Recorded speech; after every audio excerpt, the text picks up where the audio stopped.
Vision Zero quarterly deep dive and evolving the way that we treat this item. I think this is right. And thanks staff for all of the thoughtful analytical work that went into this presentation. This is exactly what I was hoping to see in these kind of quarterly deep dives. So thank you.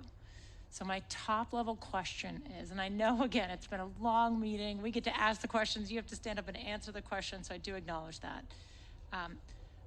Top level, most important question is, in terms of how we're making sense of the data and what we're learning, want that always to be informing our strategy and us to be sharpening our strategy and making it even more effective.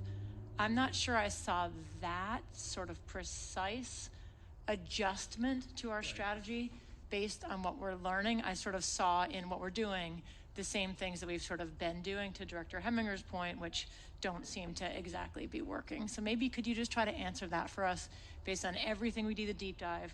Are we modifying our strategy at all in light of what we have learned today?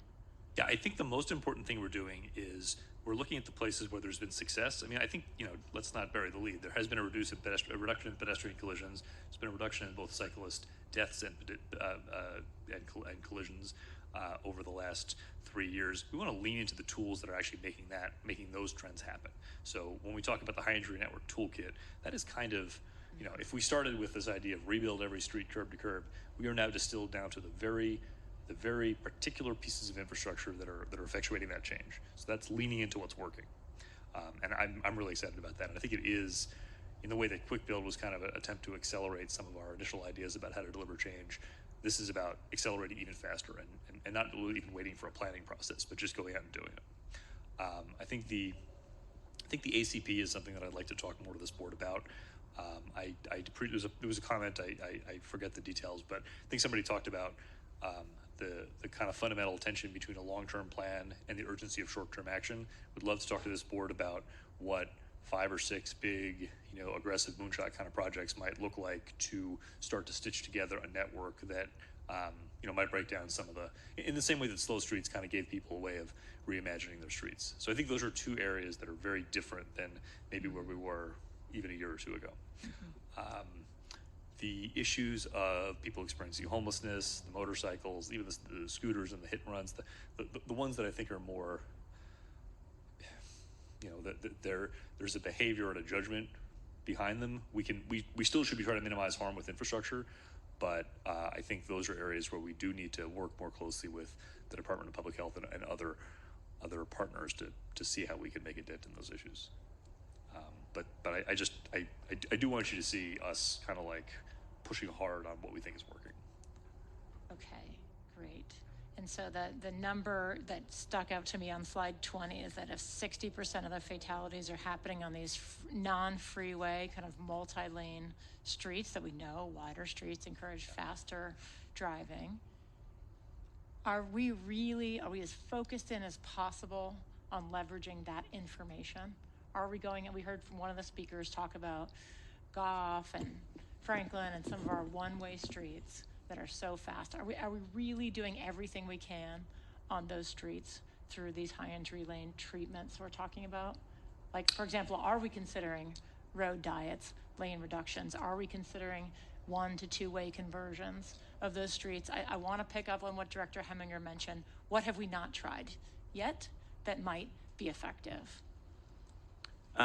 Yes, I think there's various ways to look at this. One of them is that the high injury network is guiding a lot of our decision making, since that again is the tool that we have used to focus the attention on those streets that are the 12% of streets that are causing 60% of the severe injuries. I don't have the exact numbers, but you understand that includes a lot of arterial streets. And we have made progress. The problems that you see at a national level are with streets that have no accommodation for pedestrians, that have uninterrupted lengths, that have no controls, no stop signs, no traffic signals. The streets in San Francisco, we do have a lot of multi-lane streets, but they tend to have more frequent controls so that people can cross the street in a safer manner. And those controls can control speeding. We have much lower speeds than most major metropolitan areas on our street network. So we do have streets that need further action, and we have road dieted many of our streets during the past decades that used to have multiple lanes have been road dieted to have one lane in each direction. South Finesse was mentioned as being a disappointing pilot.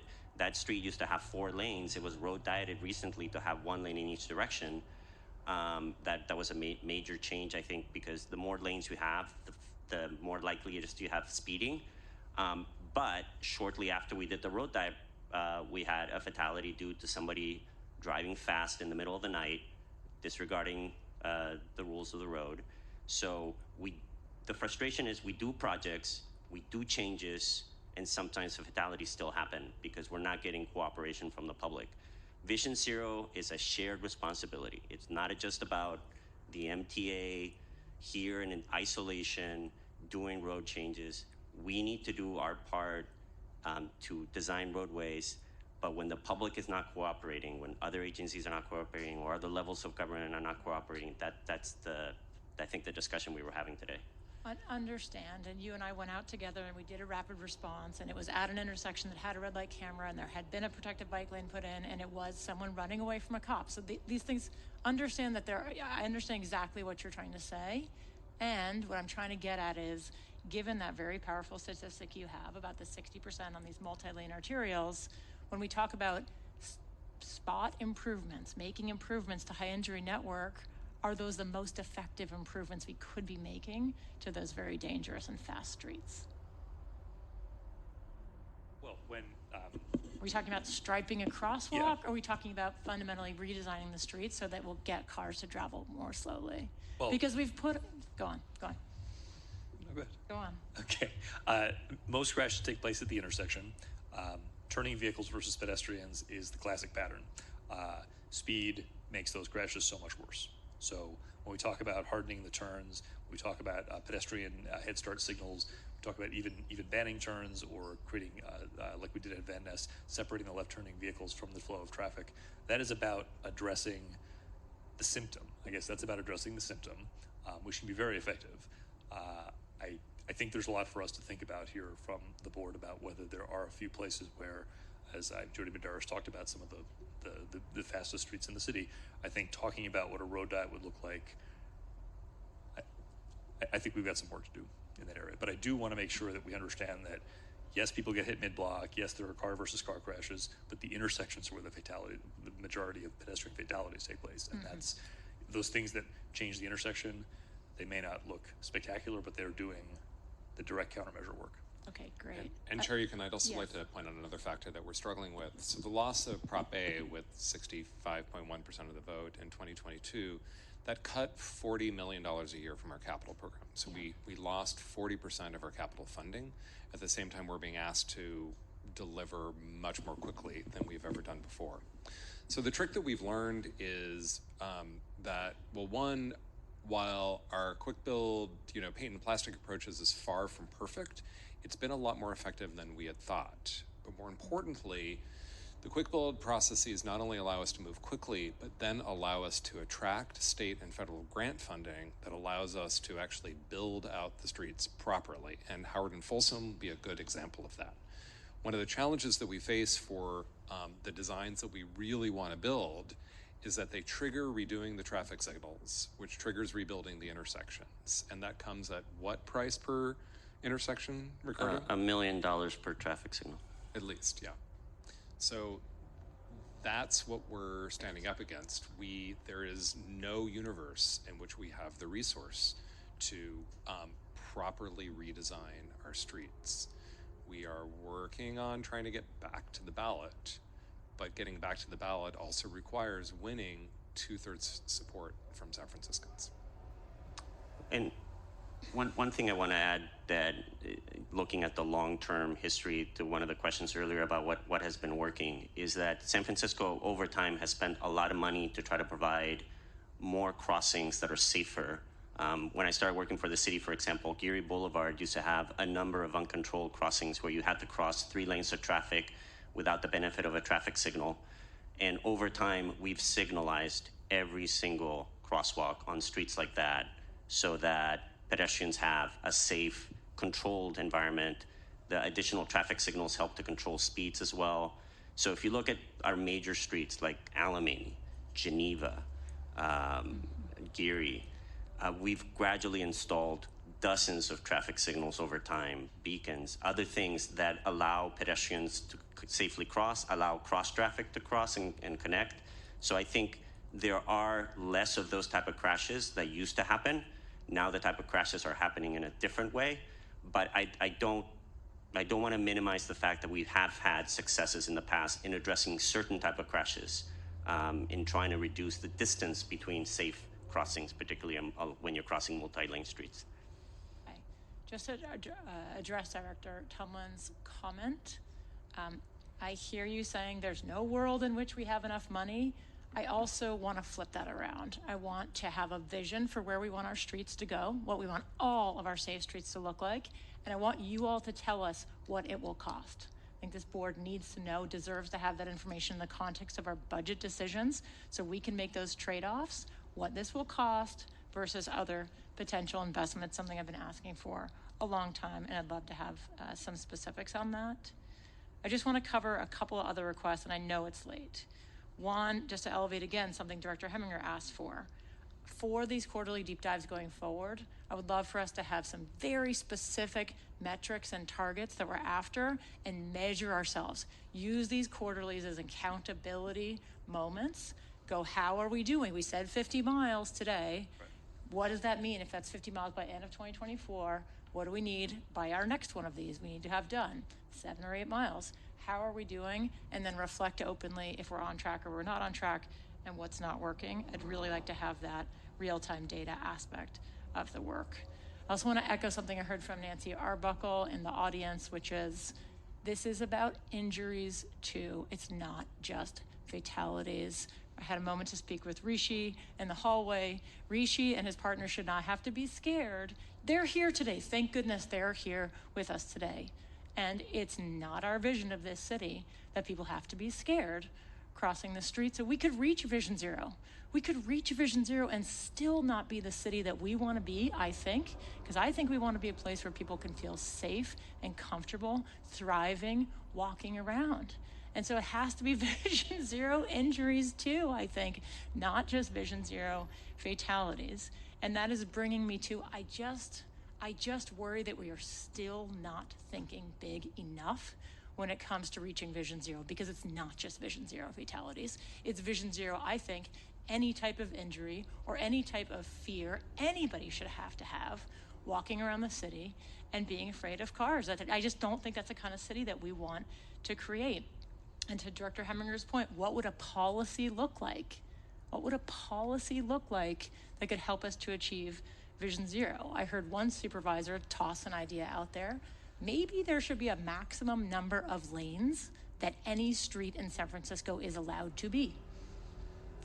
We haven't talked about that here. That's a potential tool in our toolbox to narrow the maximum number of lanes of any street in this city. And I'm not seeing us turn over every stone here in terms of achieving this goal.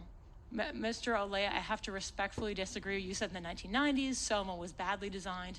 Now it's not. I still go out there and count 5 lanes intersecting with 5 lanes in south of Market. That's a terrifying intersection to try to traverse as a pedestrian, even in broad daylight. I'm still curious whether that is our vision of this city. So I want us to be thinking about the entire universe of our streets. With Active Communities Plan, we were talking about a network. We're trying to say some streets should be safe to walk and bike on.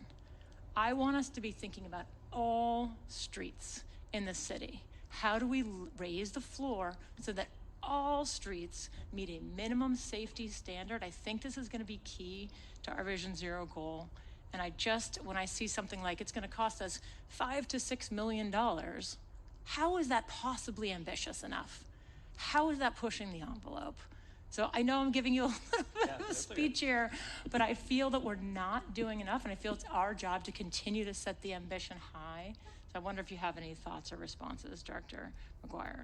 I think the invitation to come back with an unconstrained, I'm not sure plan is the right word, but an unconstrained statement or policy on what it would take to have every street in the city feel the way you've just described, I think that might be a useful exercise. I think we would have find the dollar figures pretty high, but that's okay. I mean, we're talking about a $5 or $6 million effort on the HIN. We're talking about $10 to $20 million of quick build because that's the money we've been able to assemble for these projects.